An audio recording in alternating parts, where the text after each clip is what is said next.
vamos a dar por iniciada la sesión. Por favor, me confirman si me están escuchando bien. Buenos días, sí, señor.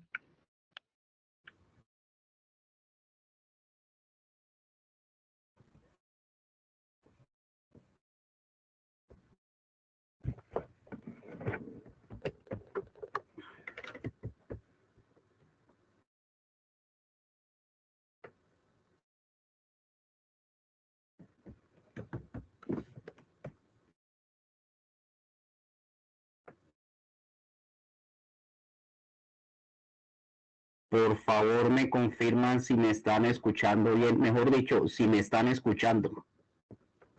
Buenos días, profe, sí, señor. Bueno, gracias. Es que si no escucho una respuesta, yo voy a asumir que el audio ni de allá para acá ni de aquí para allá está funcionando. Bueno, entonces parece ser que sí, porque ya por lo menos obtuve una respuesta.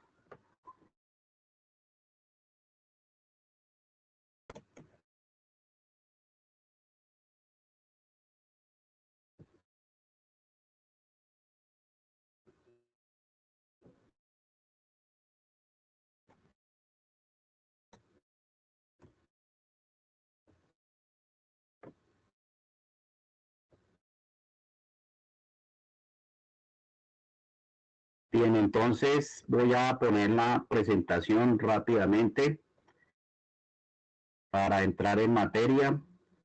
Creo que retomando lo último que se planteó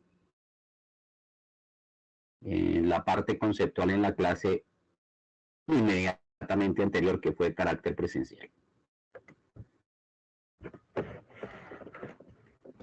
Para ello voy a proceder a colocar la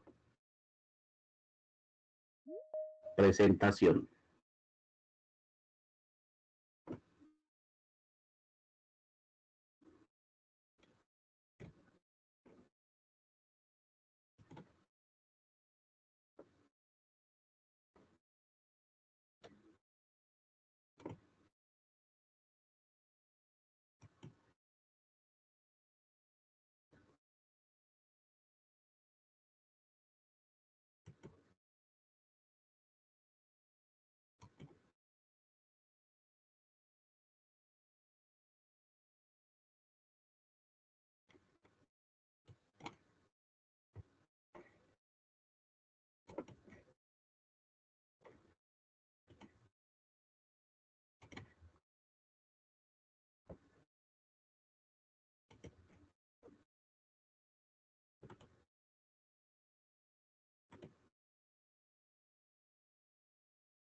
Bien, por favor me confirman si en este momento están viendo la presentación.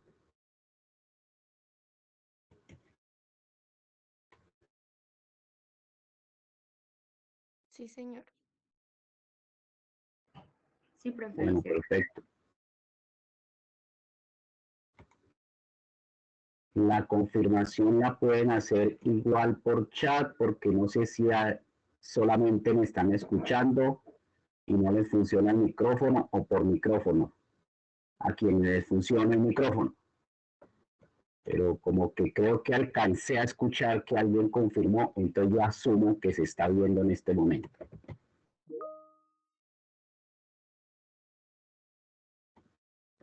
Bien, entonces como la están viendo en este momento, ahí retomé la última diapositiva de esa presentación de hace 8 días, que fue la primera parte que se tocó en el tablero de clase del día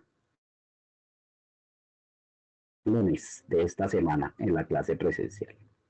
Como para tenernos nuevamente en contexto y de alguna manera refrescar el asunto de los dos sistemas de carga importantes que existen en general. En general, se pueden plantear dos sistemas de cargas eléctricas en los que hay más de una, porque el problema con una carga pues no tiene inconveniente. Lo que se hizo, el ejemplo que se hizo en clase fue con 2 y ustedes simplemente lo ampliaron a través del taller, calculando el campo en otros 2 puntos distintos, pero eran las mismas 2. Entonces, creo que desde hace 8 días habíamos planteado que existen 2 sistemas de carga, disposición y distribuciones de carga que se pueden plantear en general, que son el sistema discreto de cargas, en donde las cargas se pueden contar, se pueden numerar, hacen parte de un conjunto finito, por decirlo de alguna manera diferente usando la matemática. Y eso permite que el campo se pueda calcular en cada punto como la contribución individual de cada carga en ese punto, y como se trata de un vector, pues se trata de una suma vectorial que es finita, como la que está planteada ahí. Finita quiere decir que tiene un término, tiene un fin, tiene un tope, porque el conjunto es numerable. Y en general simplemente podemos escribirlo así ya usando la ley de Coulomb para el campo electrostático como una sumatoria de las contribuciones de cada carga sobre su distancia al cuadrado al punto por el radio vector unitario que señala la carga al punto por la constante electrostática. Eso fue lo que se aplicó en el problema de las 2 cargas en la clase. Ahí simplemente n era igual a 2. Y de hecho una de ellas era opuesta a la otra. Sistema que, por cierto, dijimos que se denominaba dipolo eléctrico. El otro sistema también ya lo introducimos en la clase, aquí no estoy haciendo nada nuevo, eso ya se hizo el día lunes. El otro sistema que alcancé a plantear, dejar allá planteado, que lo hice precisamente tomando como ejemplo la barra cargada, es el sistema continuo de cargas eléctricas. En ese caso las cargas son innumerables, es decir, no se pueden contar, o digamos de otra manera, como lo diría un profesor de matemáticas, corresponden a un número infinito, un conjunto infinito que no se puede numerar. Entonces hay que tratar al sistema como un sistema continuo, no como un sistema discreto, en cuyo caso, precisamente porque hay continuidad, entonces se recurre ya no al conteo aritmético normal algebraico, sino a un conteo propio del cálculo diferencial. Entonces, simplemente en lugar de hablar de cargas discretas, eso es lo que significa un conjunto, un sistema discreto, cargas discretas, o sea, que se pueden individualizar. Aquí no podemos individualizar la carga, sino podemos individualizar es un diferencial de carga representativo de todas las cargas.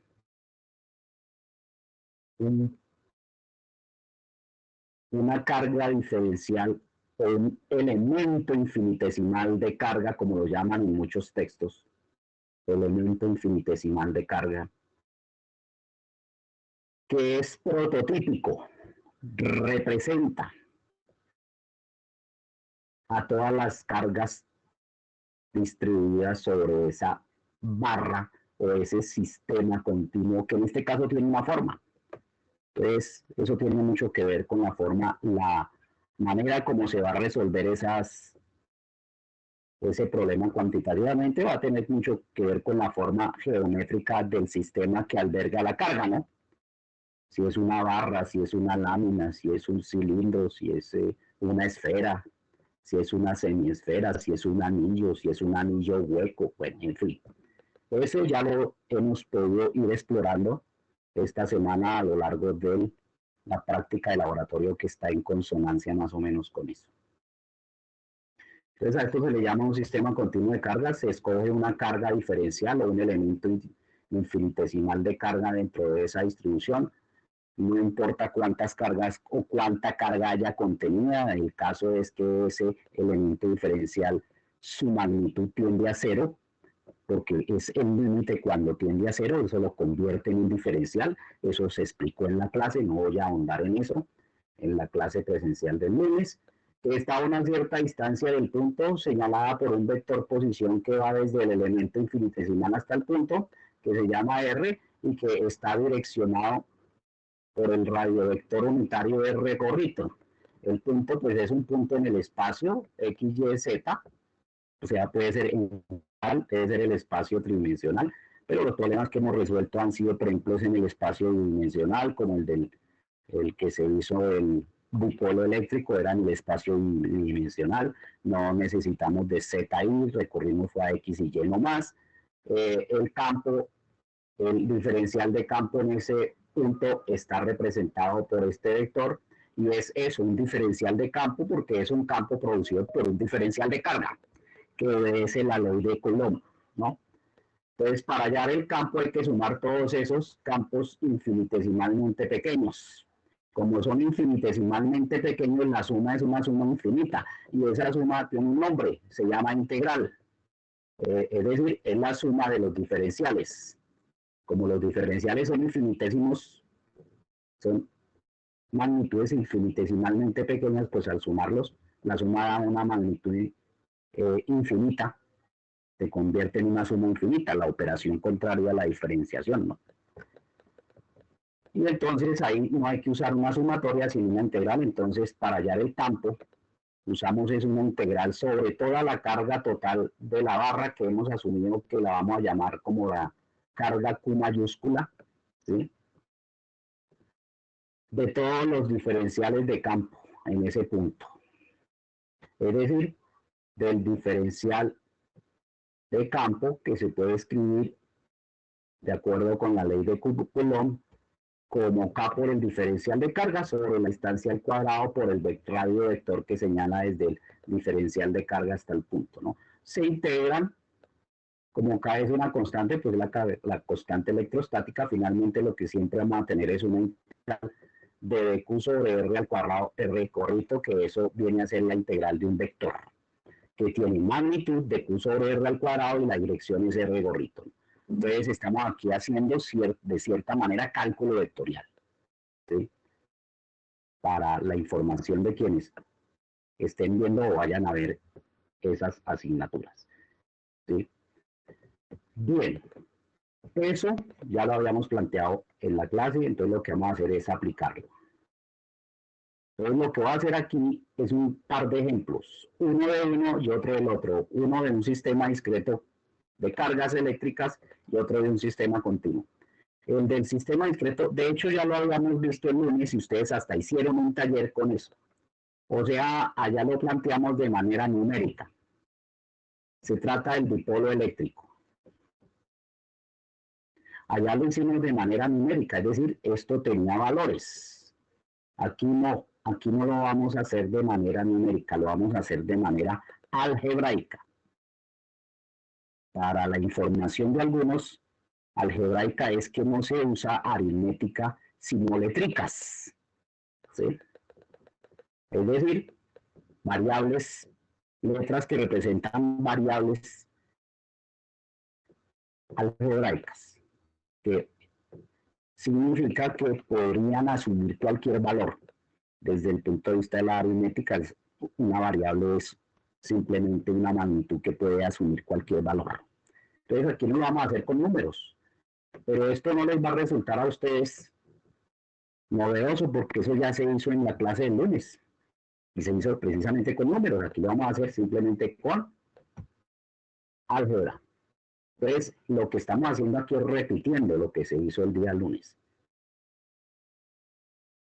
¿Cómo se soluciona el problema del campo producido por estas dos cargas que conforman lo que se llama un dipolo eléctrico, porque son dos cargas opuestas separadas una cierta distancia de entre ellas y que tienen la misma magnitud, solo que son opuestas?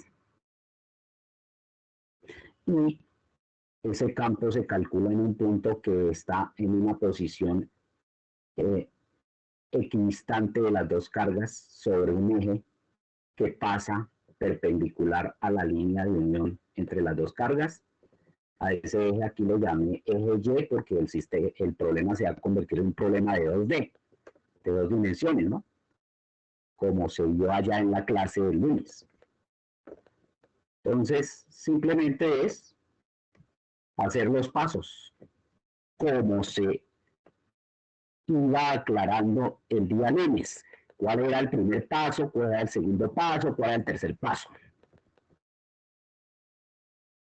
Que algunos más o menos a la fuerza la cogieron, ¿no?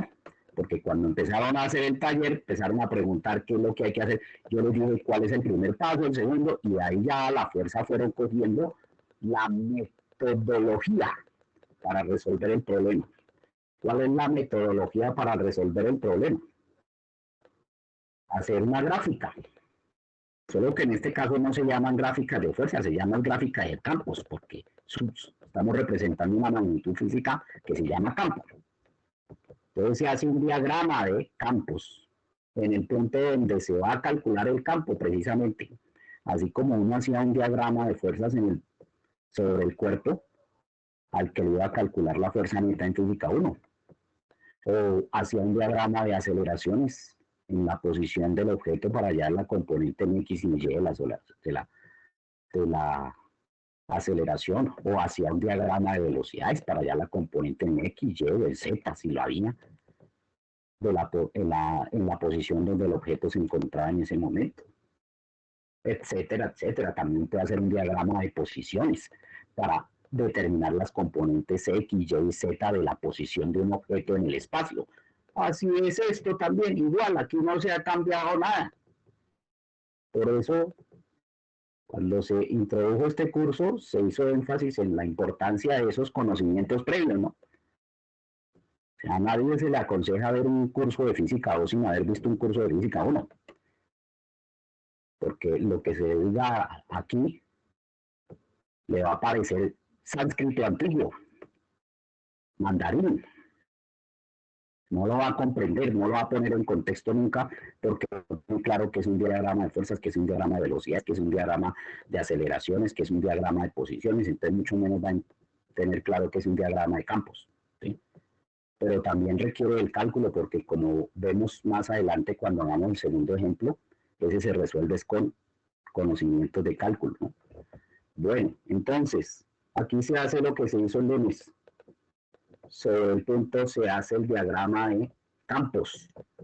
El campo generado por la carga de la izquierda, que es positiva en un punto, va saliendo de la carga en ese punto. Ahí está representado por una flecha anaranjada y se denomina el campo E1, porque vamos a llamar a esta la carga Q1, aunque no les vamos a poner, allá sí lo hicimos en la clase y dijimos que esta era la Q1 y la Q2, pero que Q1 y Q2 eran igual a Q. Entonces, no estamos haciendo tampoco ninguna cosa extraordinaria diferente a lo que se hizo en la clase presencial. Entonces, lo vamos a llamar E1 para distinguirlo. El otro campo, que es el producido por la carga 2, o la carga negativa, si quieren, que tiene la misma magnitud, pero opuesta a la carga de la izquierda, que es positiva, que sería la carga 1. Pero aquí, para no embolatar más la notación, simplemente las dejé así, de una vez Q y menos Q. Lo mismo dice con los R, ¿no? Este sería la distancia que hay entre la carga y el punto, allá la llamamos R1, y la distancia a la otra carga con el punto la llamamos R2, pero como eso forma un triángulo isósceles, entonces pues R1 es igual a R2 igual a R, lo mismo que se explicó allá en la clase, en el tablero. Entonces, de una vez, como ese problema ya lo resolvimos, ya sabemos que esto es R y que esto es R, y que esto es Q y esto es menos Q, pero en realidad la magnitud, que es lo que nos interesa a las dos cargas, es la misma, es Q. Entonces, se pintan los dos vectores. El vector campo eléctrico producido por la carga positiva en el punto, que lo he llamado E1, y el vector campo producido por la carga negativa en el punto, que lo he llamado E2, para distinguirlos. Cada uno de esos dos campos, y ese es el segundo paso, como se hacía en física 1, se descompone porque dijimos que pues vamos a usar el método de la descomposición en las respectivas direcciones del sistema de coordenadas, en este caso Y y X. Entonces, se descompone el campo por ser un vector en sus componentes en X y en Y. Como son dos campos, el 1 y el 2, pues cada uno se descompone por aparte. Entonces aquí está la componente Y del campo 1, la componente en X del campo 1, la componente en Y del campo 2, la componente en X del campo 2.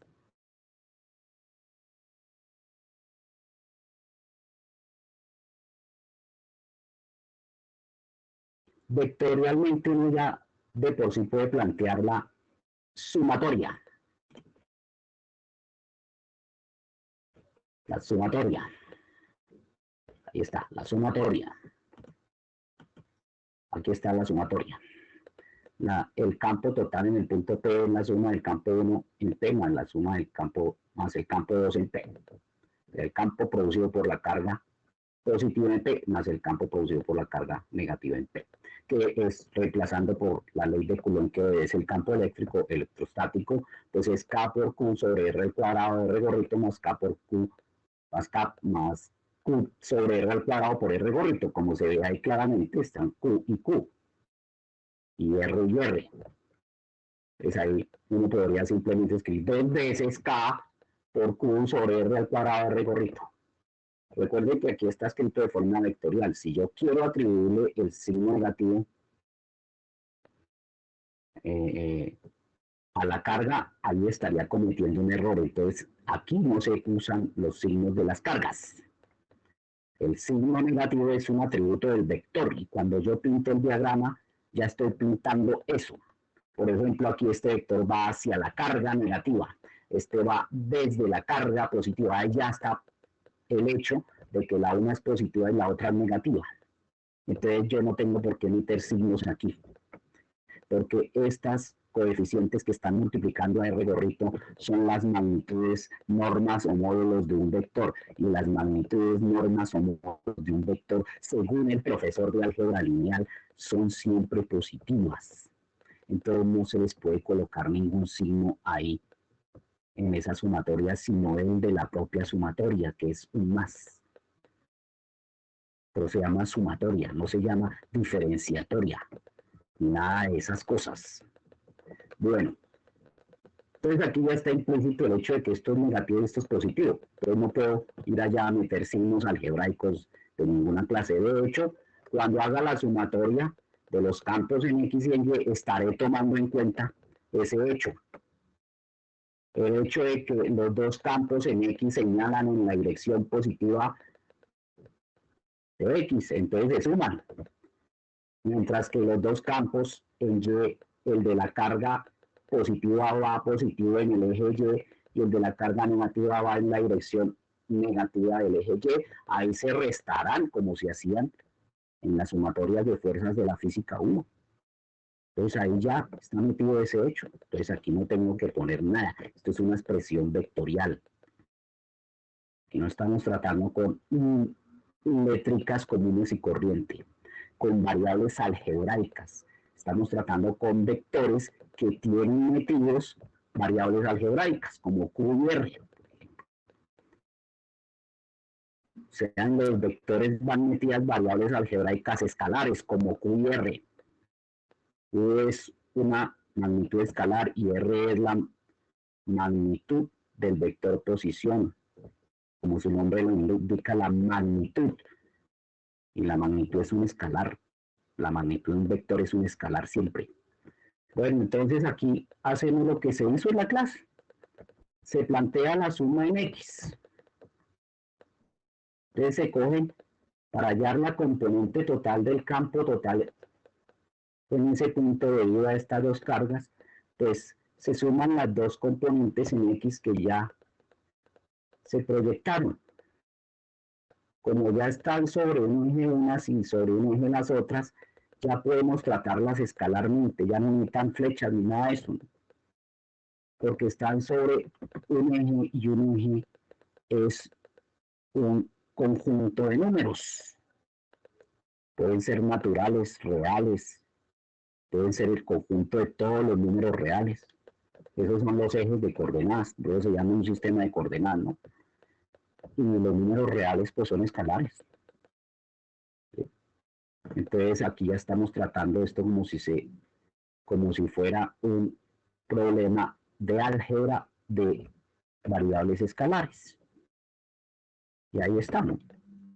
Si reemplazo es K por Q, R al cuadrado, pues es la hipotenusa de estos triángulos, en donde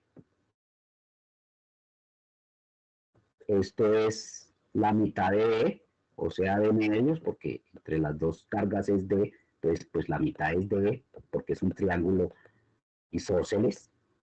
El ángulo, por cierto, es el mismo, tanto adyacente a la carga positiva como a la carga negativa es el mismo ángulo. Y esos mismos ángulos son los de aquí. Eso se explicó en clase porque eran iguales. No lo voy a repetir.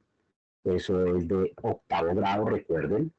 Semejanza de triángulos y equivalencia de ángulos, ¿no? Este ángulo pues es igual a este y este pues es igual a este. Allá se explicó en la clase. Los he llamado aquí teta. Allá se podían hallar directamente porque se conocían los valores de R y de la distancia entre las dos cargas y por lo tanto la mitad de la distancia entre las dos cargas. Aquí la vamos a llamar de medios. Entonces esta es la hipotenusa y la hipotenusa al cuadrado pues es la suma de los catetos al cuadrado de medios más y, que es la distancia que hay entre el origen del sistema de coordenadas y el punto a lo largo del eje lleno. Ahí está. Entonces, de medios al cuadrado más y al cuadrado. Obviamente, como es la proyección en X, como se ve aquí en un triángulo de flechas, la flecha principal, que es la hipotenusa, es E1. Uno de los catetos, el opuesto, es E1X, y el otro cateto es el adyacente, Y, o si lo quieren mirar por este lado, esto proyectado aquí, pues es esto mismo, y esto proyectado aquí, pues es más o menos esto. Entonces, para asociarlo al ángulo teta, es E1X sería el cateto adyacente, lo mismo E2X, entonces son los cosenos. Y como les decía, como estos son el mismo término prácticamente, pues 1 más 1, 2. O sea, una cosa que es igual a otra sumada, pues da 2 veces la cosa, ¿no? Entonces, 2K por Q, coseno de teta. Y aquí se puede extraer el coseno de teta para no tener que usar variables adicionales. Aquí estamos introduciendo una variable angular. Eso incomoda, eso genera problemas porque ya tenemos tres variables algebraicas, Q, D, Y ahora teta. Si uno minimiza el número de variables, seguramente al final el problema será más fácilmente resoluble, ¿no? Entonces aquí lo que hacemos es escribir coseno de teta en términos de esas variables, de D o de Y, por ejemplo, D y Y. Y eso se ve en el triángulo, ahí de abajo, en el triángulo rectángulo. El coseno de teta es de medios, que es el cateto opuesto, perdón, el cateto adyacente sobre la hipotenusa, y la hipotenusa ya se sabe que es D al cuadrado medios más Y al cuadrado Y al cuadrado raíz cuadrada, ¿no? Pues la hipotenusa. Entonces hacemos ese reemplazo. Aquí está. Pero aquí está expresado, mire, el coseno de teta. Ahí está. Lo mismo se hace en Y, pero en Y, como ya lo había indicado, las componentes de los dos vectores, una es positiva y la otra es negativa, entonces se expresa eso con un signo, porque estamos ya sobre un eje de coordenadas, y los ejes de coordenadas tienen números positivos y números negativos. ¿Sí? Entonces, como estamos haciendo ya una suma escalar algebraica, más aritmética que algebraica, pero el álgebra contiene las reglas de la aritmética, por supuesto. Entonces, pues es una resta. La resta lo que está expresando es que la componente, bueno, aquí ya no las pinté, la componente Y de la carga negativa va hacia abajo, mientras que la componente Y de la carga positiva va hacia arriba. Eso es lo que está escrito aquí. también se escriben igual, solo que aquí en este caso pues es el seno, porque son las componentes opuestas al ángulo, ambas.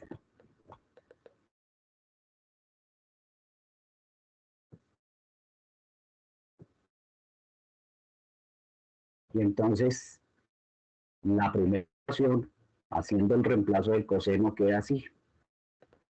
La de la componente X queda así. 2K por Q por D medio, bueno, esto aquí se hace, eso allá, ahí sí ya es pura álgebra de octavo grado, ¿no?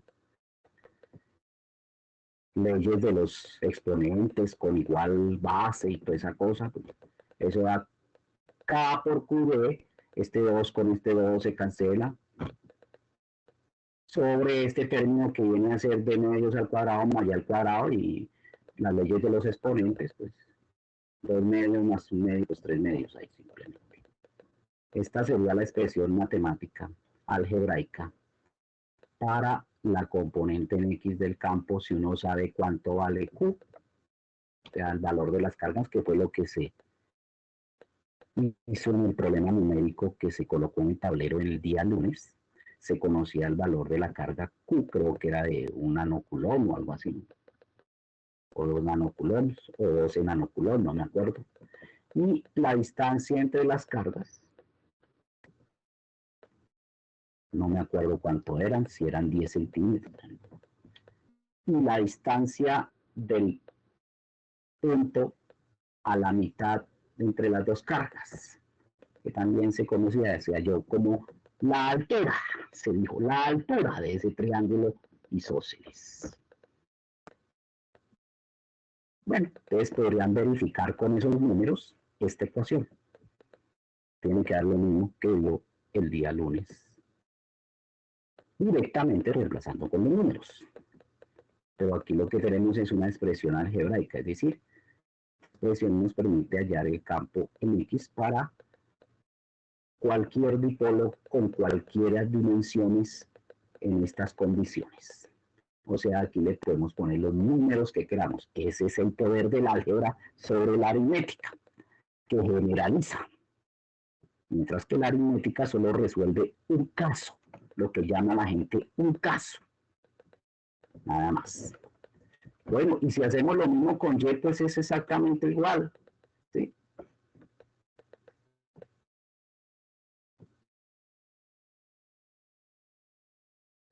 Pero ¿por qué con Y no es necesario distraernos? Recuerdan que cuando lo hacíamos con Y, como son iguales, mire, que por si aquí ya son iguales, como son iguales los dos términos y se restan, pues de entrada da cero. Pues uno, ¿para qué se preocupa por resolver aquí?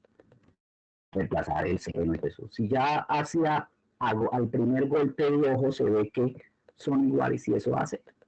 Entonces, ¿qué nos ratifica esto?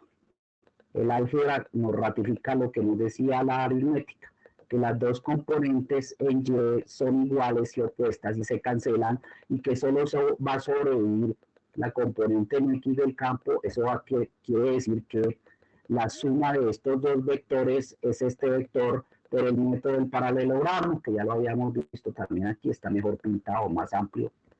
Y por el método del paralelogramo, la suma vectorial de estos dos vectores, que es un método geométrico, da este vector que está a lo largo del eje de X no más. Y además está a lo largo del eje de X positivo. Entonces, la suma vectorial de estos dos vectores E1 y E2 es este E, que está solo a lo largo del eje X. O sea, viene a ser este. Esta es su magnitud. Y su dirección, pues es Y. Aquí no lo escribí como vector porque vamos a hacer ahí una aproximación. Pero es colocarle aquí en un gorrito y habría quedado la expresión final del vector. Como es un ejemplo, pues no considero importante terminar escribiéndolo vectorialmente, pero en el tablero sí se hizo, ¿no? Con el número que dio, no sé cuánto dio por allá en Newton sobre Coulomb, y se le colocó la magnitud con unidades y la dirección Y. Aquí lo que vamos a hacer es algo que sí lo hicimos en el tablero y que sí se puede hacer con el álgebra y no se puede hacer con la aritmética, porque el álgebra da expresiones generalizadas. Entonces, esto se puede tratar como si fuera una función, un número, aunque representa un número. Si uno conoce los valores, lo representa un número. Pero aquí se puede tratar como una función que depende de y. Es decir, que yo para cualquier par de cargas de magnitud Q separadas una instancia B, puedo siempre hallar el campo eléctrico en una posición Y a lo largo de todo este eje. O sea, puedo variar esa posición y preguntarme qué pasaría, por ejemplo, si Y vale 0, si Y vale 10 centímetros, si vale 20 centímetros. Por ejemplo, si Y tiende a infinito. Y eso es tratar la expresión como si fuera una función matemática. Que de X depende de Y. Recuerden que siempre es una función del punto. Es una función del punto. Y resulta que aquí, al final, depende solo de Y. Yo lo escribí ahí para no atiborrar, pero esto es una función de Y. Y este sub X lo que dice es la dirección. Podría haberle quitado el sub X y simplemente le pongo Y. Y a eso se le llama una función vectorial.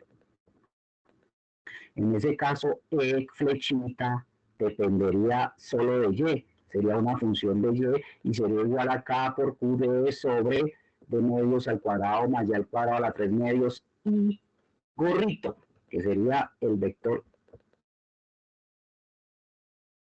unitario en la dirección X. Y eso se llama una función vectorial.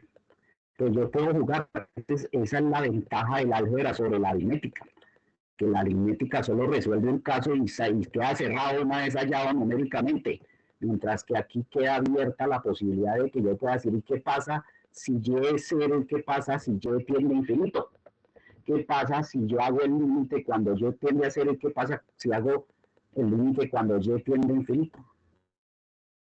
Claro, puedo hacerlo, pero esos límites extremos no existen en la física. O sea, uno debe tener cuidado de esos valores en donde algo, una magnitud física se anula o una magnitud física tiende a infinito, porque pues eso no existe en la... Y nosotros esto lo vemos que tiene muchas aplicaciones en la vida diaria y en la tecnología y en el desarrollo tecnológico. Entonces uno no hace esas suposiciones, eso solo lo hace en la matemática. En el curso de cálculo, sí, el profesor se demora 2 semanas hablando de límites y calculando límites. Pero eso en los conjuntos, en la teoría de conjuntos es válido, porque hay conjuntos infinitos. Pero en la física no se suele utilizar eso, sino lo que nosotros decimos es, ¿qué pasaría si Y tiende a 0? En ese caso no es muy trivial. Si Y tiende a 0, pues desaparece de aquí y el campo se obtiene. Ahí se obtiene un valor para el campo y un valor finito, ¿no?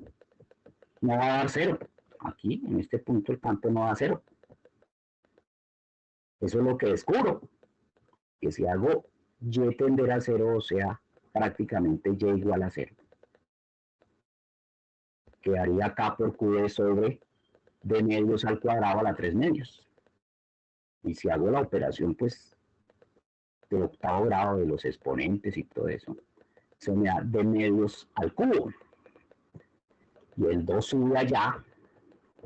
Bueno, realmente no es un 2, sube, es un 6. 2 por 2, 4, 2 por 4, 2 por 4, 8. Realmente sube es un 8. Y aquí queda un d al cubo que se cancela con un d de arriba y queda d al cuadrado.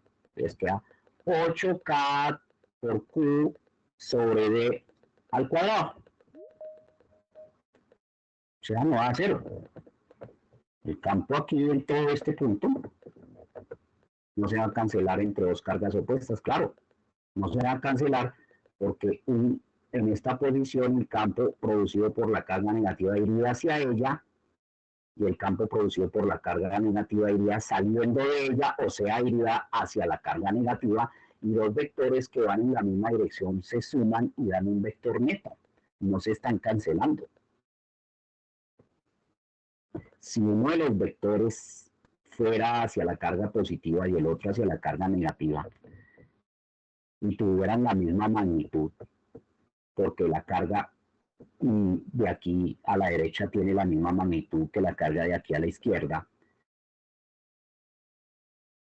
pero son opuestos, entonces los vectores tendrían la misma magnitud y serían opuestos, se cancelan. Pero para eso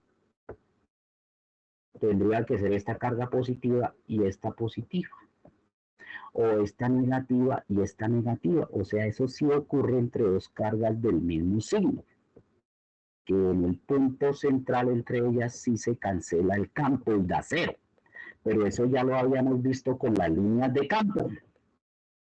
Las líneas de campo nos mostraban eso por allá atrás. Yo me voy a devolver rápidamente porque lo mostré. Ah, sí, véalas, aquí están. Miren, aquí están. Dos cargas iguales. En el punto central no pasan líneas. Entonces el campo ahí es cero. O sea, todo funciona perfectamente. Todo es coherente. Aquí no hay contradicciones. Las propias líneas de campo entre dos cargas iguales, en este caso que son positivas, me indican que aquí no puede pasar ninguna línea. Porque todas al ir acercándose se abren, se repelen, porque deben reflejar lo que ocurre entre las dos cargas. ¿Qué es lo que ocurre entre las dos cargas que se repelen?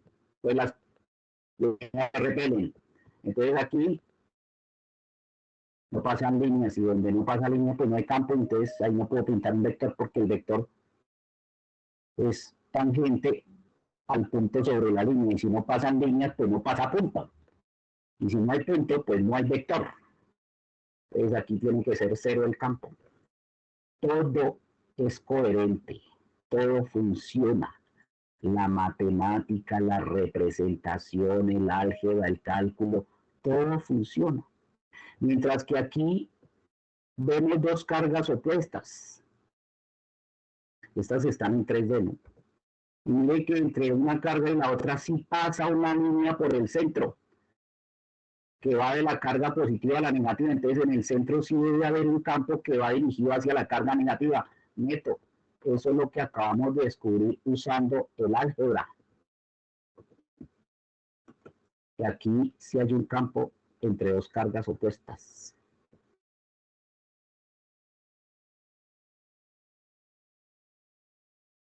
Y es el campo haciendo aquí en esta expresión y igual a 0.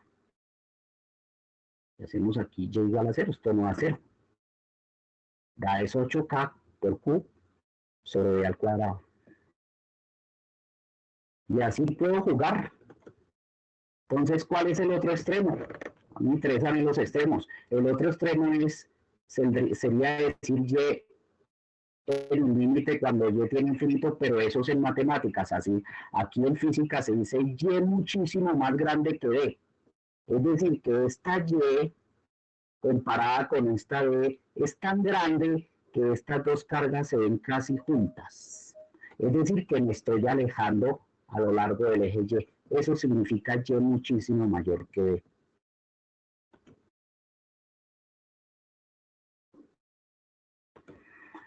Bueno, entonces, ¿cómo se hace esa aproximación? Eso sí se llama una aproximación, eso no es un redondeo, como el que se hace con los números. Es un procedimiento estadístico, ¿no? Es aritmético. Aquí se hace una aproximación. ¿Qué pasa cuando Y es muchísimo mayor que D? Para hacer eso hago una manipulación algebraica.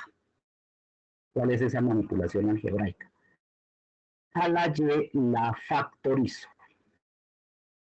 dentro de 3 medios. O sea, aquí está ya el cuadrado, la saco allá. Y entonces me queda d sobre 2. Bueno, aquí faltó el cuadradito. Ahí quedó volado eso. Y sobre 2. Ahí faltó un 2. Y este 2 realmente va a ser acá. Por dicho, para decirlo de otra manera. Entonces queda d sobre 2y, todo al cuadrado. Y como factorice esto, pues aquí queda un 1, ¿no? Y entonces digo, ¿qué pasa si y, que aquí abajo estaría el cuadrado, este sería un 4, si hago esta operación, este sería un 4, este estaría d al cuadrado? ¿Qué pasa aquí en este término? Si d al cuadrado sobre 4y al cuadrado, y es muchísimo mayor que d. Pues como y está en el denominador y d está en el numerador, pues prevalece el denominador sobre el numerador. O sea, el denominador es extremadamente grande comparado con el numerador. Y un número así es como tener 1 sobre 1.000.000. ¿Y qué es 1 sobre 1.000.000? Pues 0.000001. O sea, un número que tiende a 0. Entonces se puede decir que este número tiende a 0. Y queda el 1. Y al cuadrado por 1, pues es y. Elevado a la 3 medios, pues es y al cuadrado por 3 medios, o sea, y al cubo. Y todo este número queda convertido en un 1. Un 1 elevado a la 3 medios, pues es 1. Y entonces, x es aproximadamente igual a k por q sobre y al cubo. Aquí sí lo escribí en forma vectorial. Es aproximadamente igual a k por q sobre y al cubo en la dirección y, porque siempre ha sido en la dirección y.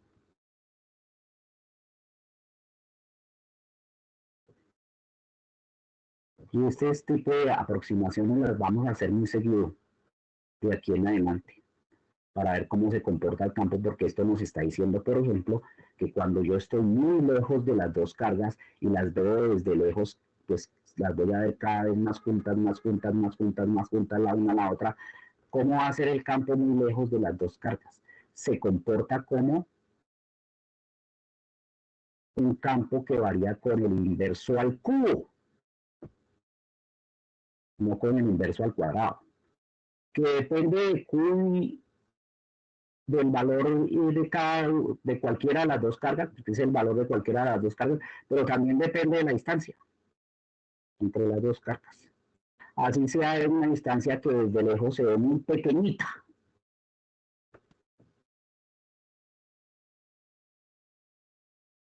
En algunos libros de una vez este término,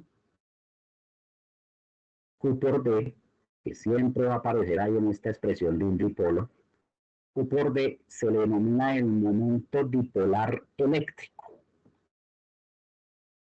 porque se parece a multiplicar algo por una distancia, o sea, como una especie de efecto de palanca, pero en este caso entre cargas. Cuando es entre masas, si yo multiplico entre masas, m por d da un momento de masa. Y si a la masa la multiplico por la aceleración, o sea, le meto la fuerza por d, eso da un torque. Entonces, eso lo que nos indica es que estas dos carguitas se comportan como si fueran dos pesas de carga, como dos masas unidas por una varilla, ambas de la misma masa lado a lado, son unas pesas de gimnasio.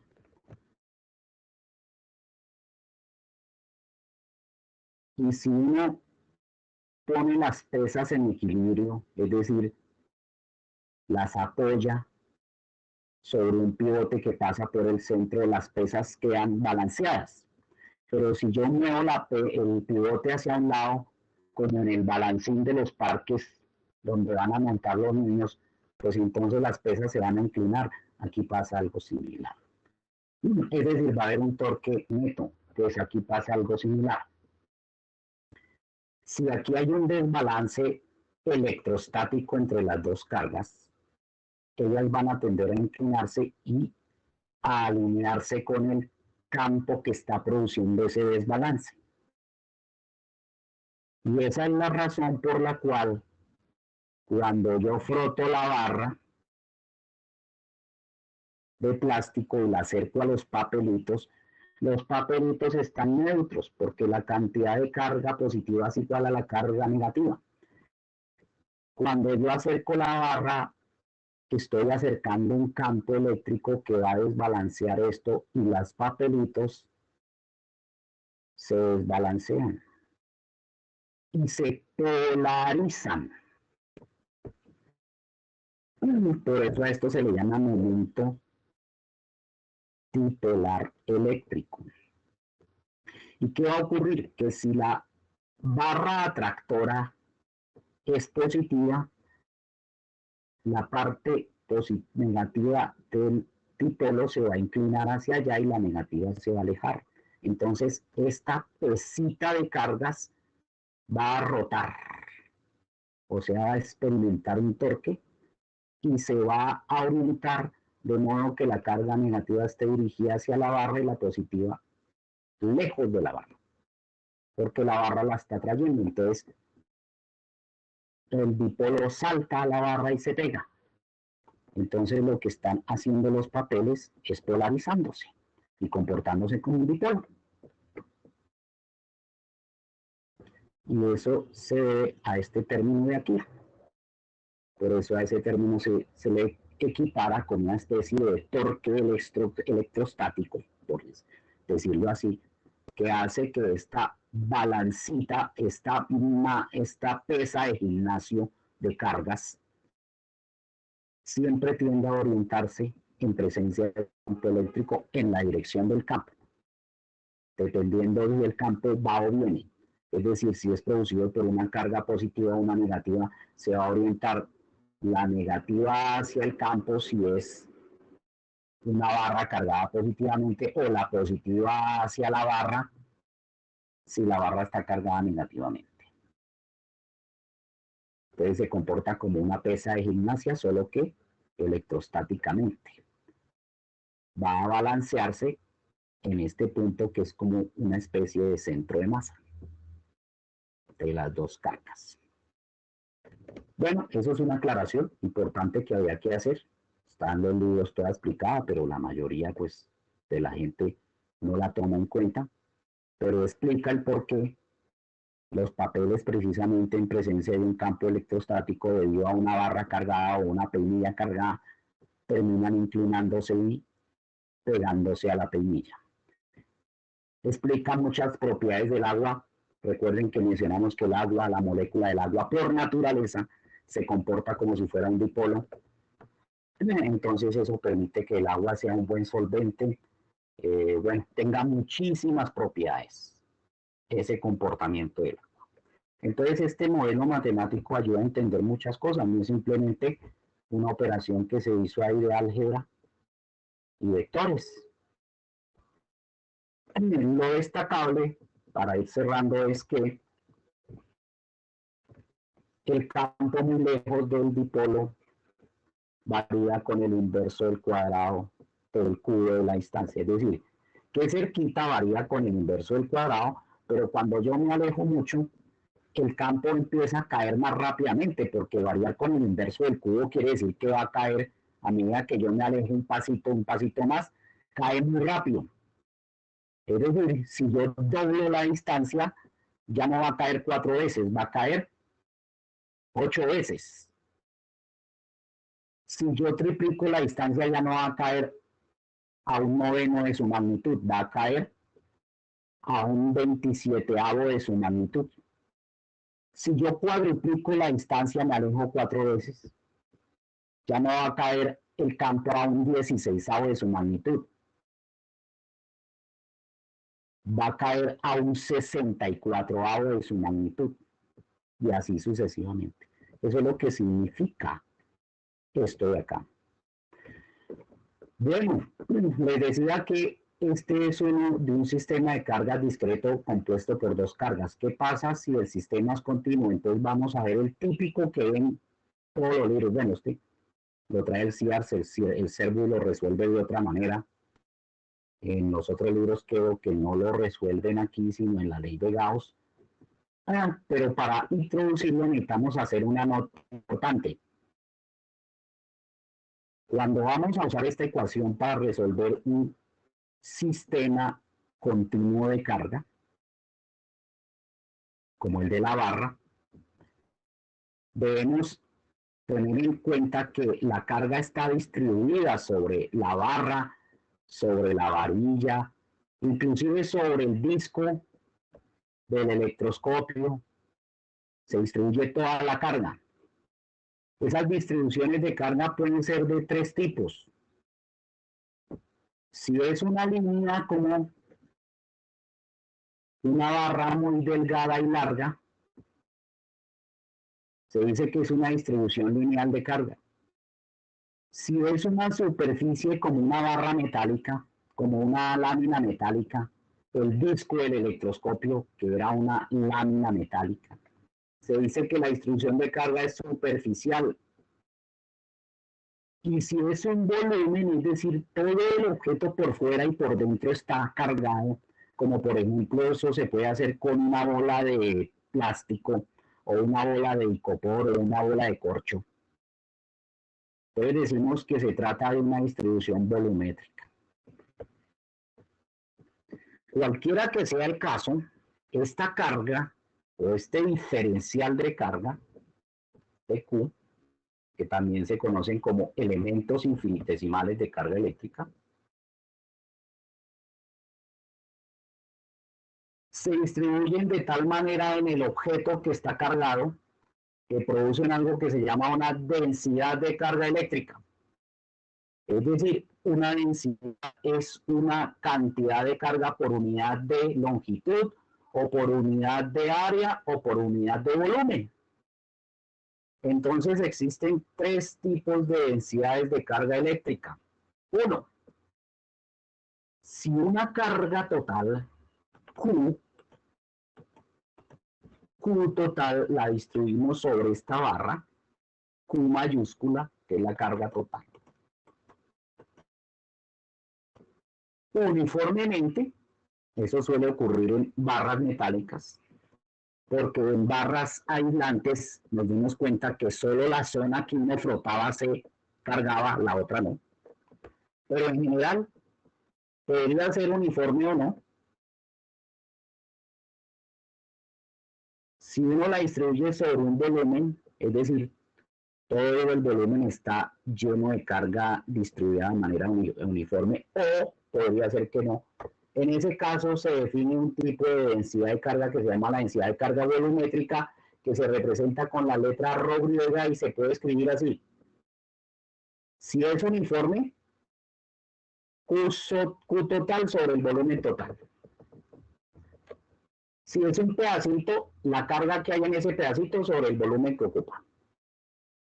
Y si no es uniforme, sino, por ejemplo, me interesa verlo desde el punto infinitesimal, entonces es el elemento infinitesimal de carga distribuido en el volumen infinitesimal donde está ocupando o que está ocupando ese elemento infinitesimal de carga. El caso es que cualquiera que sea la situación, las unidades de una densidad de carga volumétrica en el Sistema Internacional de Unidades son coulombs sobre metro cúbico. Y eso nos recuerda a la densidad de masa. Todo el mundo sabe la densidad de masa es la masa sobre el volumen. Entonces es kilogramos por metro cúbico o gramos por centímetro cúbico, como quiera. Bien.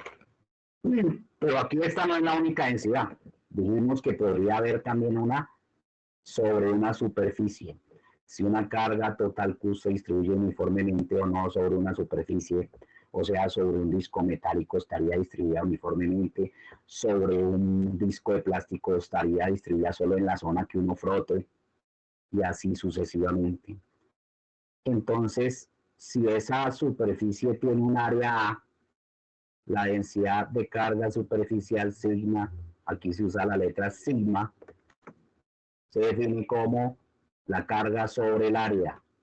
Si es sobre un pedacito de área, la carga que hay en ese pedacito sobre ese pedacito de área.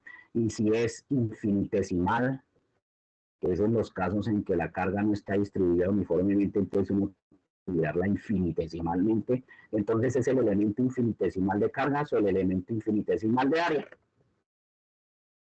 Y en ese caso es Coulomb sobre metro cuadrado. Y finalmente el otro tipo de densidad de carga es si una carga total se distribuye uniformemente o no sobre una línea de longitud L o L minúscula, que podría ser una varilla, un alambre o una barra muy larga, por ejemplo.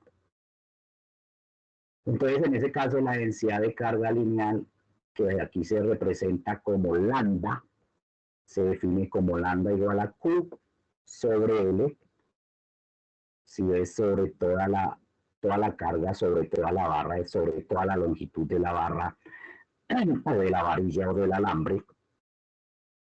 O podría ser un pedacito de carga sobre un pedacito de longitud de la barra. O si la distribución no es uniforme, tocaría mirarla infinitesimalmente. Entonces es el elemento infinitesimal de carga sobre el elemento infinitesimal de longitud. Y en ese caso, las unidades son Coulomb sobre metro.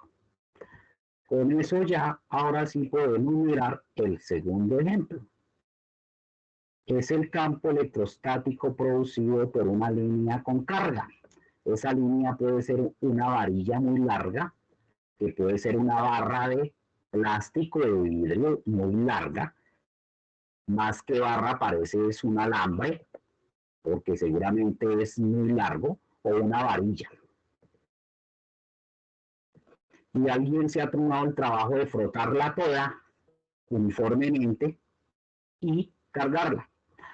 También podría ser una varilla de metal que se ha conectado a una batería al borne de a uno de los bornes de la batería y adquiere la carga de ese borne, la positiva o la negativa, o se ha conectado a la máquina electrostática que se usó la semana pasada. Solo hay una de las barras de la máquina y queda cargada con la carga de esa barra.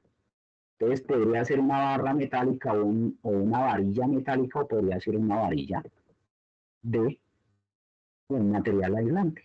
Pero en el caso del material aislante, pues se frotó uniformemente toda.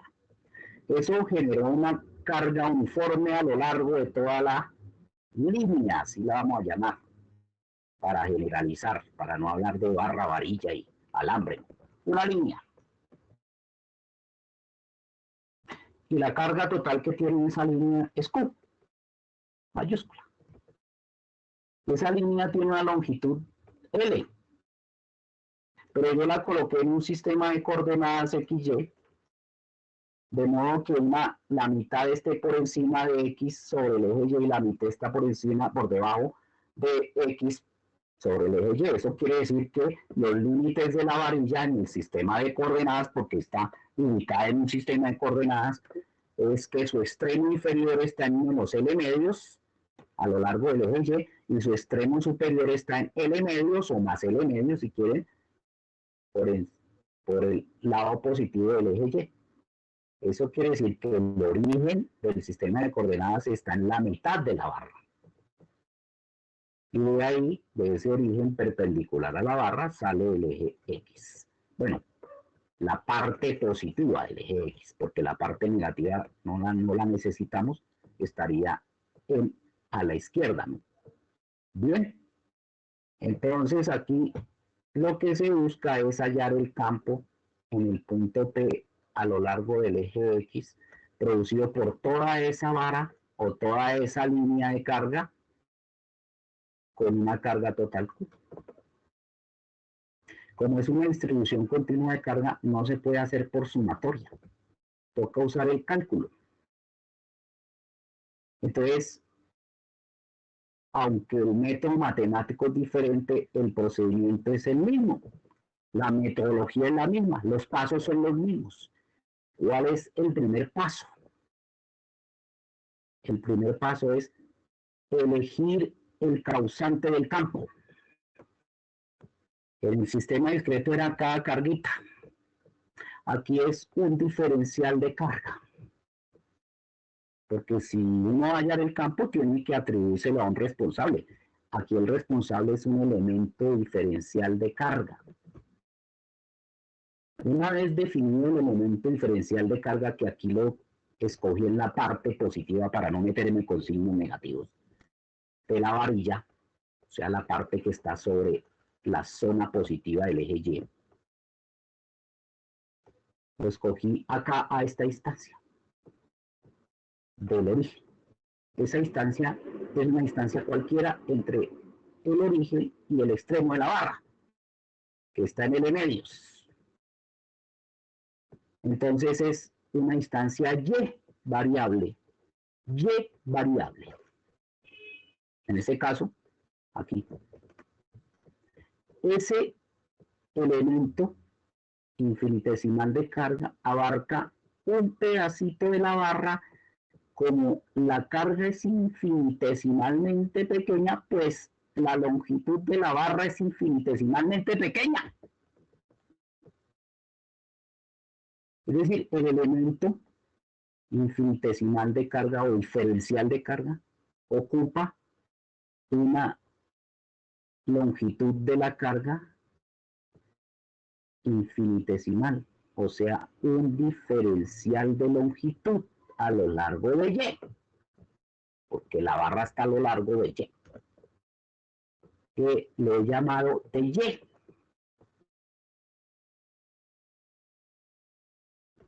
Ese elemento diferencial de carga está a una distancia R del punto donde se va a calcular el campo. Entonces, segundo paso,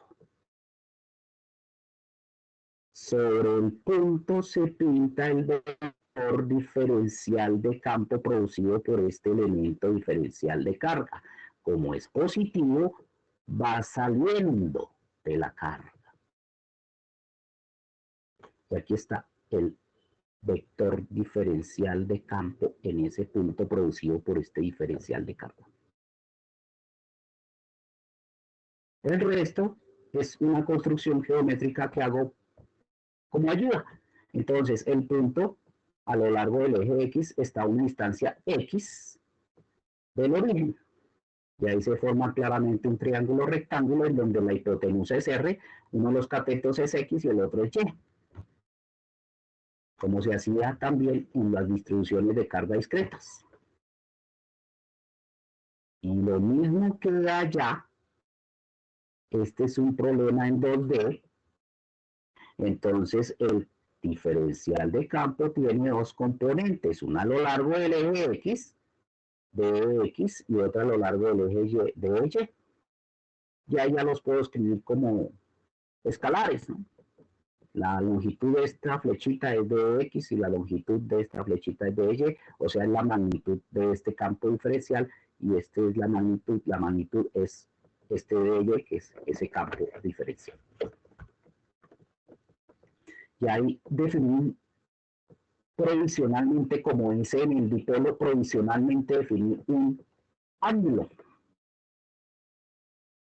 que es el ángulo de este triángulo rectángulo, en donde entonces esta sería la hipotenusa, sería el cateto opuesto, adyacente, este sería el cateto opuesto. Pero ese mismo triángulo, pues, como les decía, por el álgebra de octavo, por la geometría de octavo grado, de séptimo grado, pues este triángulo es semejante a este triángulo formado aquí por los vectores, ¿no? Entonces este ángulo pues debe ser igual a este ángulo porque son opuestos por el vértice, ¿no? Entonces esto es θ. Entonces aquí en este caso la componente en X es el cateto adyacente, la componente Y el cateto opuesto y de el campo diferencial de campo total es la hipotenusa. Entonces ya tengo el diagrama de campo. Con un diagrama de campo ya puedo usar la ecuación, tomando en cuenta las definiciones que hemos dado de densidad de carga lineal y todo eso. Entonces recordemos que la densidad de carga lineal, como aquí es uniforme, es constante, entonces esto es igual a esto, tanto la carga total dividida entre la longitud como la pedacito de carga dividido entre el pedacito de longitud, o sea, el infinitésimo de carga dividido entre el infinitésimo de longitud, son iguales porque la distribución es uniforme. Entonces, siempre a lo largo de la barra, no importa el pedazo que yo coja, la densidad de carga será la misma. No importa si cojo toda la barra sobre y divido toda la carga sobre la longitud, o cojo un pedazo de barra y divido solo esa carga que hay en ese pedazo sobre ese pedazo de longitud, o si cojo el infinitésimo de carga y lo divido entre el infinitésimo de longitud, va a dar el mismo valor porque es una distribución uniforme. Entonces va a ser constante. Entonces lambda aquí es, no importa si la escribo así o si la escribo así. Eso quiere decir que el infinitésimo de carga se puede escribir así, como lambda por d de y. ¿Eso qué me permite hacer? Me va a permitir que aquí en esta ecuación yo pueda cambiar de variable. Lo que estoy haciendo ahí es sutilmente haciendo un cambio de variable. Y entonces aquí ya no sería necesario integrar sobre toda la carga, porque ya cambió la variable, no es Q, entonces no es sobre Q, sino utilizo una variable lineal, que es Y. Y esto es una constante, lo acabo de decir, ¿no? Es una constante, lambda. Entonces el de Q lo puedo escribir así. Pero además, usando el viejo y conocido teorema de Pitágoras, a la R al cuadrado la puedo reemplazar por esto. Aquí se ve R al cuadrado es X al cuadrado más Y al cuadrado. Por lo tanto, la ecuación para el diferencial de campo en el punto P, que se escribe así, usando la ley de Coulomb, K por BQ sobre R al cuadrado se puede escribir como K por BQ sobre X al cuadrado más Y al cuadrado, o K por lambda de Y sobre X al cuadrado más Y al cuadrado. Y ya tengo el de E. Entonces puedo hallar el de X y el de Y. ¿Cómo hallo el de X y el de Y? Pues de X será de coseno de teta. Coseno de teta, porque es el adyacente. Y de Y será menos porque va hacia abajo en mi diagrama de coordenadas. Va hacia abajo. Será menos de seno de teta, porque es el opuesto. Pero aquí podemos ver que el coseno de teta, para no tener que meter otra variable teta más en el problema, la podemos obviar simplemente diciendo que coseno de teta es cateto adyacente sobre hipotenusa, o sea, x sobre la raíz cuadrada de x al cuadrado más y al cuadrado. Es decir, para escribirlo de una forma más sofisticada, x sobre x al cuadrado más y al cuadrado a la 1/2. Y lo mismo el seno de teta, pero el seno de teta es el opuesto sobre la hipotenusa, o sea, y sobre la raíz cuadrada de x cuadrado más y al cuadrado igual a y sobre x al cuadrado más y al cuadrado a la 1/2. Si yo traigo esto y lo reemplazo aquí, y lo reemplazo aquí, pues eso queda así. Y se puede simplificar así. Y se puede escribir de dos maneras, como K por lambda X de Y sobre esto, o K por, recuerden que lambda es Q sobre L. Entonces también se puede escribir como Q sobre L X de Y, o sea, en términos de la carga total o en términos de la densidad de carga. Los libros utilizan indistintamente ambas, dependiendo de la comodidad que, etc. Aquí yo las escribí ambas de una vez. Pero aquí me interesan las constantes, K lambda o KQ sobre L. Aquí lo que interesa es la expresión matemática algebraica que hay aquí al ladito. Si hago lo mismo con Y, la diferencia es que aquí aparece en lugar de X una Y. Eso es la única diferencia. Y ahora sí, viene al rescate lo que a muchos les causa estupor, el cálculo integral. Aquí ya están las expresiones diferenciales escalares, porque estoy trabajando con escalares, porque utilicé el método de las componentes en X y en Y. Entonces me permite trabajar con integrales escalares. Entonces la componente total del campo en X es la integral de las componentes diferenciales en X. Y eso se hace porque claramente la variable de integración es Y. Y es la variable de integración. Y aquí minimicé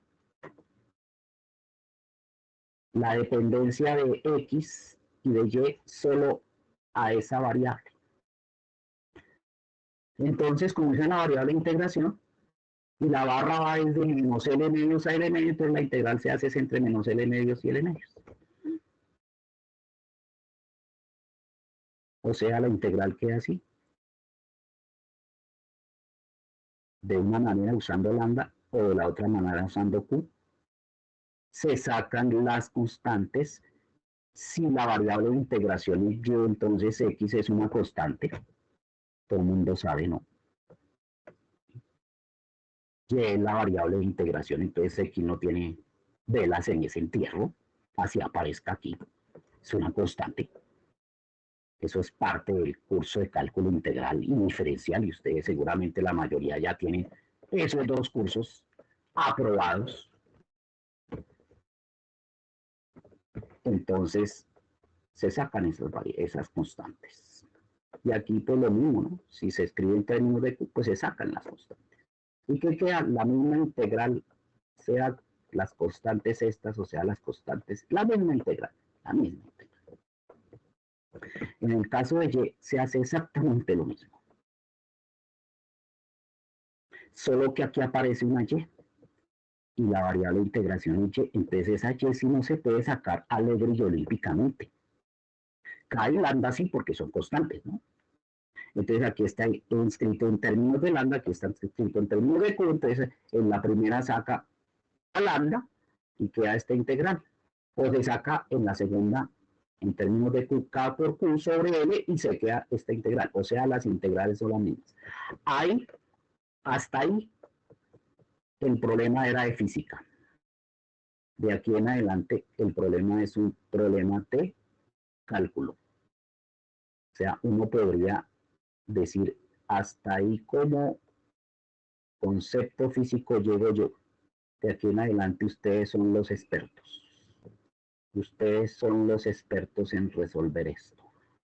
De hecho, lo tienen más fresquito que yo.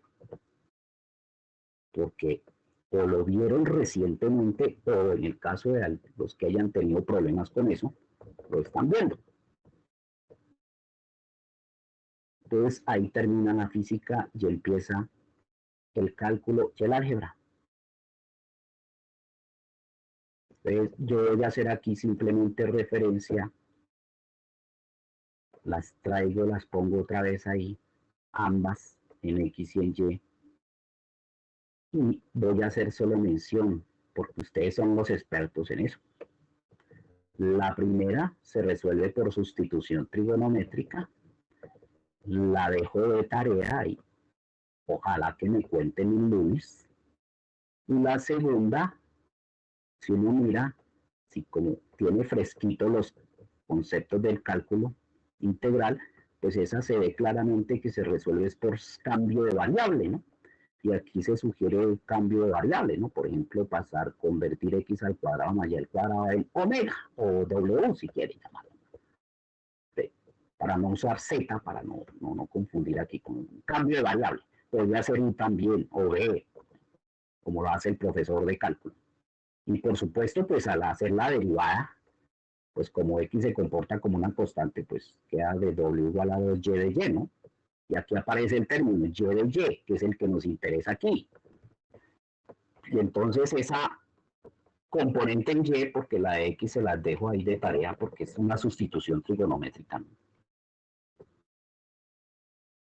En y nos queda acá lambda medios, porque el 2 pasa ya a dividir, y ahí sí reemplazo por w, ¿no?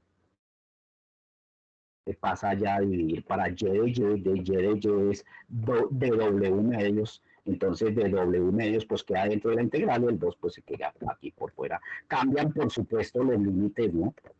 Ya no va a ser entre menos L medios y más L medios, sino va a ser entre x al cuadrado menos L medios al cuadrado y x al cuadrado más L medios al cuadrado. Ahí está. Y queda esta simple integral de W sobre W a la 3 medios, ¿no? K por Q sobre 2L, sería la otra alternativa, o sea, o bien en términos de lambda o bien en términos de Q, sería igualitica, ¿sí? Y que también se puede escribir de esta manera, ¿no? Si es en términos de lambda, sería la integral entre esos dos límites, W a la menos 3 medios de W, o si es en términos de Q, W a la menos 3 medios de W, esa es la integral más sencilla que se aprende hasta en el bachillerato, la que se resuelve usando la formulita. E más 1 sobre n más 1. Entonces aquí sería W a la n más 1, donde n es menos 3 medios, sobre n más 1. Entre estos límites. A ver si por aquí tengo. Aquí está. Bueno, lo dejé ahí porque es que allá eso es el paso rápido, ¿no? Inmediato. Lo puede hacer uno hasta mentalmente. K lambda medios W a la n más 1, pues es a la menos 3 medios más 1, o sea, a la menos 3 medios más 2 medios, pues eso a W a la menos 1 medio, entre estos límites. Es decir, 1 sobre W. Si uno se quiere devolver a la expresión inicial, 1 sobre W a la 1 es 1 sobre la raíz cuadrada de W1. O sea, 1 sobre la raíz cuadrada de x al cuadrado más y al cuadrado. O sea que acá lambda medios por 1 sobre la raíz cuadrada de x al cuadrado más y al cuadrado. Entre menos L medios, ahí se puede volver entre menos L medios y L medios. Lo estoy haciendo mentalmente, ¿no? Ustedes allá también lo están haciendo mentalmente.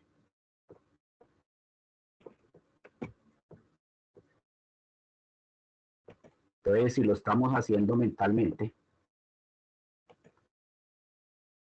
entonces nos queda acá lambda medios 1 sobre la raíz cuadrada de x al cuadrado más y al cuadrado entre menos L medios y más L medios. O sea, a y hay que reemplazarlo por menos L medios y restarle el término, el mismo término, cuando y vale L medios.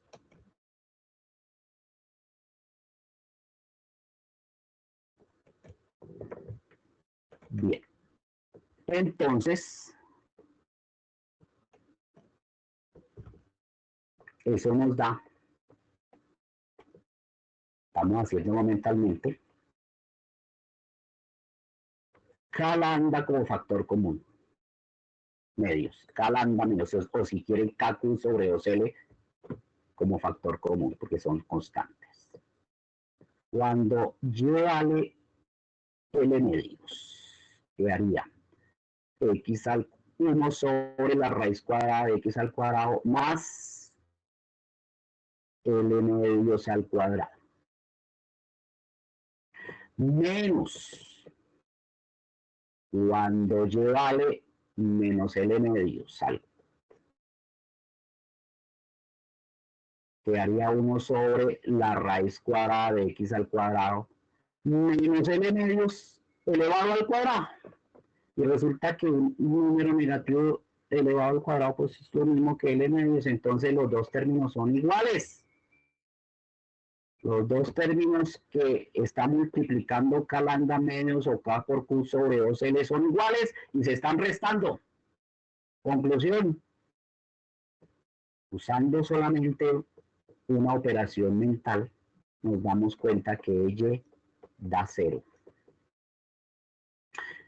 Eso se podía haber previsto desde el principio, como ocurrió con el dipolo. Yo podría haber hecho esta pregunta: ¿qué pasa si yo en lugar de haber escogido el de Q aquí lo hubiera escogido acá? Y hubiera hecho lo mismo pero desde abajo. Como carga es positiva, la flechita siempre va a ir saliendo. Entonces, la mitad de abajo de la barra, desde menos L medios hasta 0, produce un campo, si yo escojo uno de Q simétrico aquí, que va en esa dirección y que tiene una componente en X que también va a lo largo del eje X positivo, pero su componente en Y va positiva. Entonces, las contribuciones de la mitad inferior de la barra, desde 0 hasta menos L medios, tienen una componente en Y, perdón, que son opuestas a las contribuciones de la sección de la barra positiva que va de 0 a L medios. Como eso es mitad y mitad, entonces eso quiere decir que la componente en Y se va siempre a cancelar. Y solo sobreviven las componentes en X. Entonces yo había podido resolver el problema simplemente habiendo tomado una mitad de la barra y habiéndole restado la otra entre 0 y L medios y entre 0 y menos L medios, y había dado lo mismo. O sea, si yo hago la operación por todos esos métodos, siempre va a dar 0. Entonces solo sobrevive la componente en X. Y en realidad va a sobrevivir la componente en X de la contribución de la mitad de arriba y por la contribución de la mitad de abajo. Esas sí se refuerzan. Entonces yo esta integral podría resolverla, la que quedó de tarea, no entre menos L medios y entre L medios, sino entre 0 y L medios. Como son dos mitades, entonces coloco 2 aquí, como en el caso del dipolo. Pero la voy a dejar así para que se den cuenta que sea como la resuelva uno, siempre va a dar la misma respuesta. O sea, esta integral yo la podría resolver entre 0 y L medios, pero le tengo que poner un 2 aquí porque son dos mitades, la de la barra de abajo y la de arriba, porque cada una pone una contribución aquí en el eje X, la de arriba esta y la de abajo otra igual, y en la misma dirección. Entonces es dos veces cualquiera de las dos. O sea, dos veces entre 0 y L medios o dos veces entre 0 y menos L medios. Entonces podría resolver la integral entre 0 y L medios, pero habría que ponerle un 2 aquí. O la dejo así y me tiene que dar lo mismo. Me tiene que dar igual. El mismo resultado. Ese es el poder del cálculo. Entonces ahí les dejo esta para que ustedes la analicen, porque implica un procedimiento un poco más largo que el simple cambio de variable. A pesar de que haber hecho el cambio de variable no resolvió la situación de que esto finalmente iba a dar 0. Con eso lo que hicimos fue comprobar que da 0 efectivamente. Pero esta no sabemos cuánto va a dar. Entonces hay que hacer en lo que ustedes son expertos, el cálculo integral. La sugerencia es sustitución trigonométrica. Me imagino que por la forma que tiene aquí las expresiones están elevadas al cuadrado y a la vez a un exponente externo. Y aquí no se puede hacer una sustitución de variable sencilla. Cualquiera que yo haga, por estar la variable al cuadrado, me va a meter un término aquí, que en esta sí aguantaba, pero aquí no. Entonces lo más probable es que toque. por sustitución trigonométrica. Esas se las dejo a ustedes planteadas ahí y con eso de entrada miramos el asunto en la clase presencial del día lunes. No sé si hasta aquí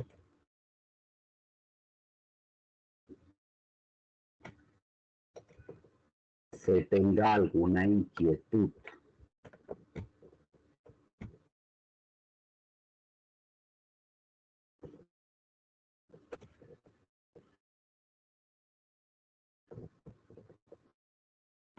Es decir, hasta aquí hoy este asunto y de aquí en adelante si hay alguna pregunta, con mucho gusto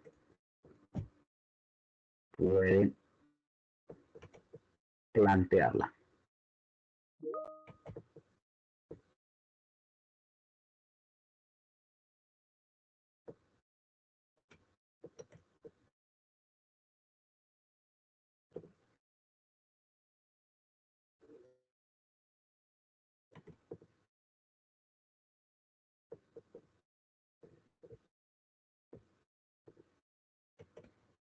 Vuelvo y repito, ¿hay alguna inquietud o pregunta sobre lo que se mostró el día de hoy o lo que se planteó el día de hoy?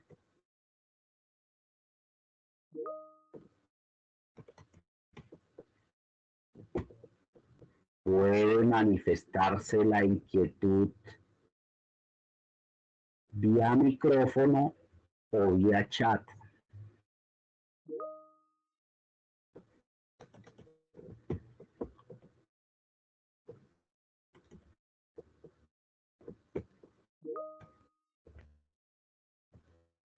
¿Hay algo que no haya quedado claro?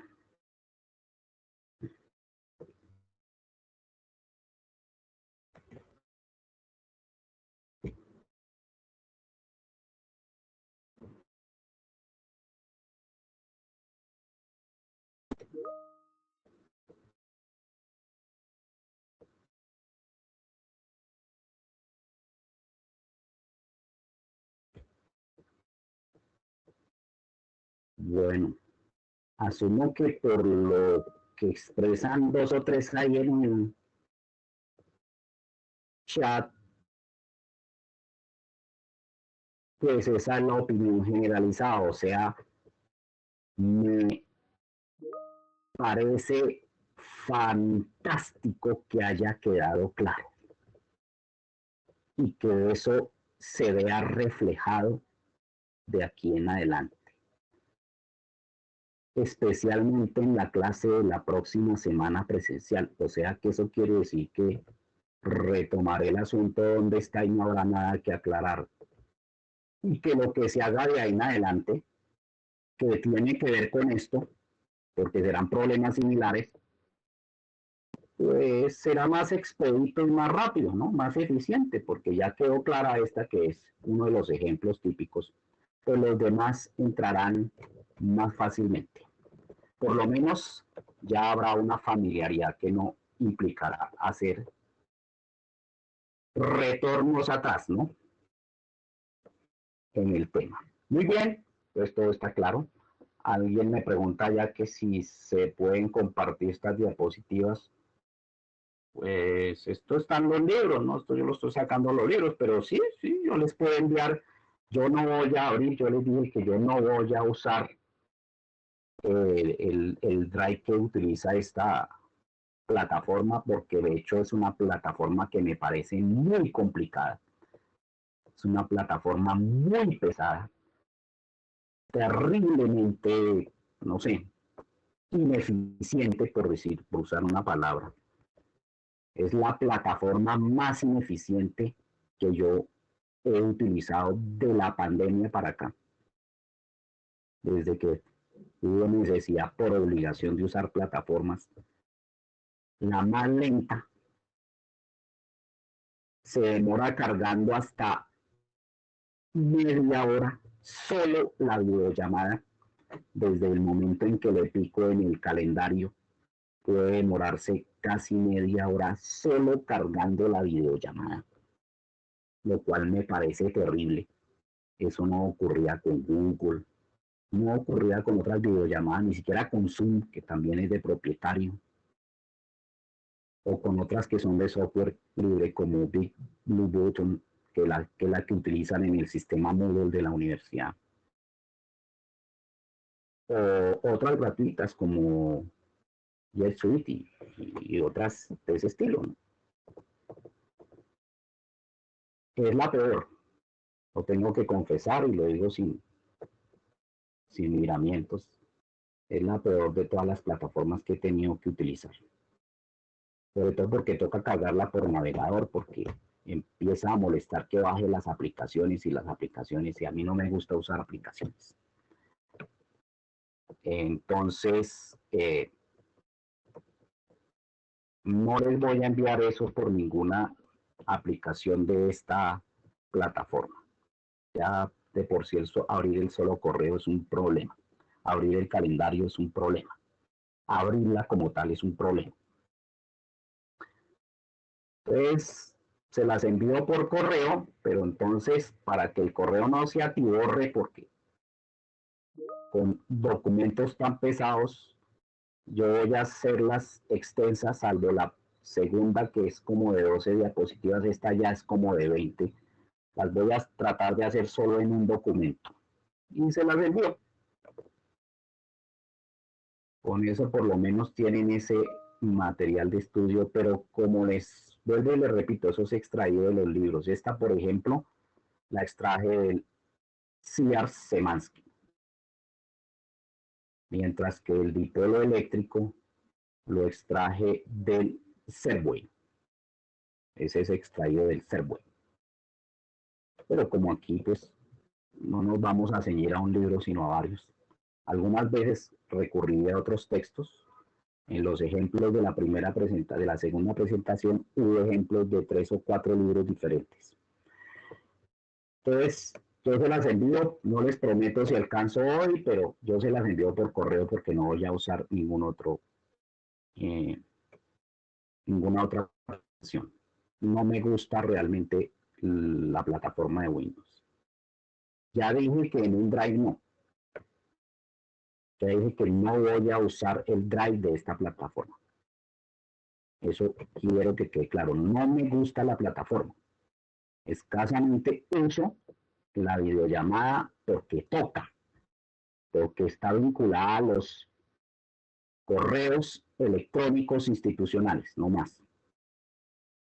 Pero no quiero usar ninguna otra aplicación de esta plataforma. De hecho, estaba pensando en cambiar la videollamada a un Drive, pero eso tiene un problema porque se deben usar los correos institucionales y ya no son de dominio de Google ni de otras compañías que proveen esos servicios. Bien, como no hay preguntas, entonces creo que hasta aquí queda el asunto resuelto y simplemente pues ahí les queda ya un pendiente. Supongo que ustedes me lo comentarán en la clase de la próxima semana. Entonces, no siendo más por el día de hoy, que tengan un resto de jueves muy feliz y Profe, nos volvemos a encontrar en la próxima.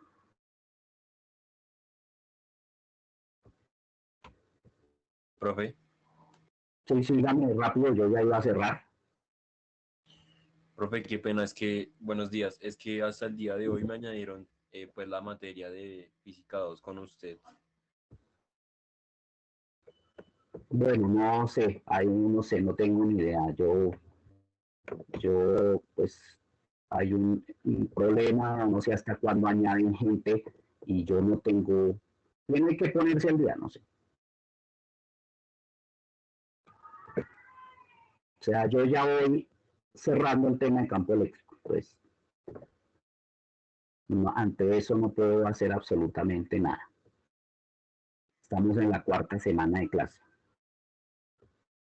Listo, profe. Entonces, pues están los libros, ¿no? Yo oí unos libros, yo oí unas pautas, hicieron unas presentaciones, enviaron. Lo único que puede hacer es enviarme un correo a esta plataforma y yo ahí le envío, por ejemplo, la primera presentación, que es donde está todo lo del curso. Pero de los temas de allá para acá sí le toca ponerse al día por cuenta o no sé, acudir a las tutorías o algo, porque nosotros ya hemos avanzado bastante.